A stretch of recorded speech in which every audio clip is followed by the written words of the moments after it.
Hey guys, നമ്മുടെ സൊസൈറ്റിയിൽ ഒരാളുടെ ഭാര്യ മരണപ്പെടുകയാണ്. ആളോട് എന്തായിരിക്കും ആൾക്കാരുടെ സമീപനം? പോട്ടെ, നമ്മുടെ ഒരു സിനിമാ നടൻ ആളുടെ ഭാര്യ മരിക്കുകയാണ്. അപ്പോൾ അത് കഴിഞ്ഞിട്ട് പിന്നെ സിനിമയിൽ അഭിനയിക്കാൻ പോവാണ്. ആൾക്കാരെന്തെങ്കിലും പറയോ? ഒന്നുമില്ല. അവരുടെ തിരിച്ചു വരവ്, ഭാര്യ നഷ്ടപ്പെട്ടിട്ടും അതിനോടുള്ള പാഷൻ എന്നൊക്കെയല്ലേ വിളിക്കത്തുള്ളൂ. പക്ഷേ അത് നേരെ തിരിച്ചിട്ട് ഇപ്പോഴൊരാളുടെ ഭർത്താവ് മരിക്കുകയാണ്. എന്നിട്ട് ജീവിക്കാൻ വേണ്ടിയിട്ട് അല്ലെങ്കിൽ ആളുടെ പാഷൻ നോക്കുവാണ്. അപ്പോൾ ആളോട് എന്തായിരിക്കും നാട്ടുകാരൊക്കെ പറയുന്നത്? ഓ, ഭർത്താവ് മരിച്ചിട്ടും കണ്ടില്ലേ അവളുടെ അഴിഞ്ഞാട്ടം, ഇവർക്ക് വീട്ടിൽ പോയി ഇരുന്നുകൂടെ? അല്ലെങ്കിൽ ഇത്ര ഇതാണെങ്കിലും ആ കല്യാണം കഴിച്ചുകൂടെ? ഞാൻ പറഞ്ഞു വരുന്നത് കൊല്ലം സുധീയുടെയും ഭാര്യ രേണുവിൻ്റെയും കാര്യം തന്നെയാണ് കേട്ടോ. കുറച്ച് നാളുകൾ മുമ്പ് കൊല്ലം സുധി മരിക്കുകയുണ്ടായി. ഒബ്വിയസ്ലി നിങ്ങളുടെ സുധിച്ചേട്ടൻ. എനിവേ, അതിനോട് എനിക്ക് ആ ഒരു ടോപ്പിക്കോ അവരുടെ കാര്യങ്ങളോടോ എനിക്ക് തീരെ താല്പര്യമില്ലാത്ത ഒരാളാണ്. ഓക്കെ, തീരെ താല്പര്യം. പക്ഷേ നമ്മളെ സൊസൈറ്റി ഒരാളെ കാണുന്ന അല്ലെങ്കിൽ ഒരു ജെൻഡർ ബേസ്ഡ് ആയിട്ട് സെക്സ് ബേസ്ഡ് ആയിട്ട് ഒരാളെ കാണുന്ന ഒരു അപ്രോച്ച് ഉണ്ടല്ലോ.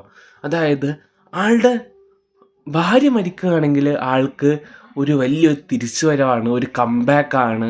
പക്ഷേ നേരെ തിരിച്ചൊരു ഭർത്താവ് മരിക്കുകയാണെങ്കിൽ അത് തീർന്ന ആളുടെ ജീവിതം.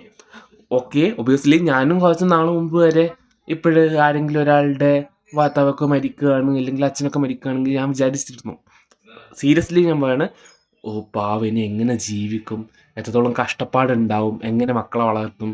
ഇപ്പോൾ നമ്മുടെ ഫ്രണ്ട് സർക്കിളിലാണെങ്കിലൊക്കെ അച്ഛൻ മരിച്ചു എന്ന് പറയുമ്പോൾ നമുക്ക് ഭയങ്കര സങ്കടം ഉണ്ടായിരുന്നു. എങ്ങനെയായിരിക്കും അവരെ നോക്കിയിട്ടുണ്ടാവുക അമ്മ?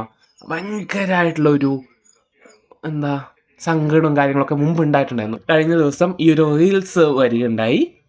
ഇതിൻ്റെ അടിയിൽ വന്നിട്ടുള്ള കമൻറ്റ്, എൻ്റെ പൊന്നി, എന്തൊക്കെയാ കമൻറ്റ് വരുന്നത്! സുധിച്ചേട്ടൻ ഉണ്ടായപ്പോൾ തൊടാണ്ട് കൊണ്ടു നടന്ന എന്തോ ആണ്, എന്തോ സ്വത്ത് വല്ലതും ആണോ? ഒരു മനുഷ്യൻ തന്നെയല്ലേ?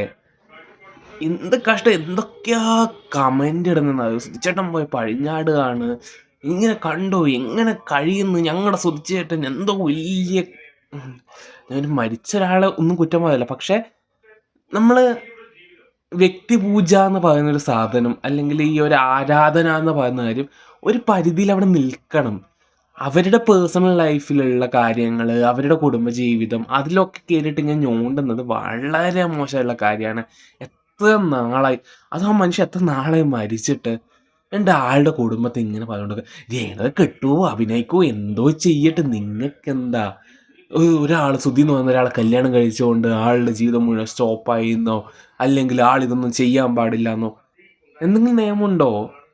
നിങ്ങളുടെ മക്കളെ ഒരു ഭർത്താവ് മരിക്കണം, അപ്പോഴും നിങ്ങൾ ആഗ്രഹിക്കും, ഓ അവളിങ്ങനെ ഡിപ്രഷൻ അടിച്ച് കണ്ടാട്ടുണ്ടെങ്കിൽ ഏതെങ്കിലും മൂലൊക്കെ തീരട്ടെന്ന്?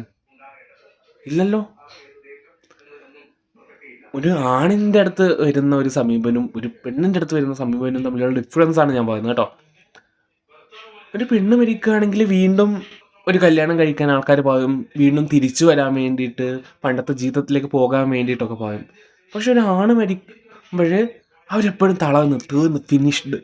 സന്തോഷം ഉണ്ടാകാൻ പാടില്ല, ചിരിക്കാൻ പാടില്ല, റീൽസ് ഇടാൻ പാടില്ല, അഭിനയിക്കാൻ പാടില്ല, ജോലി ചെയ്യാൻ പാടില്ല.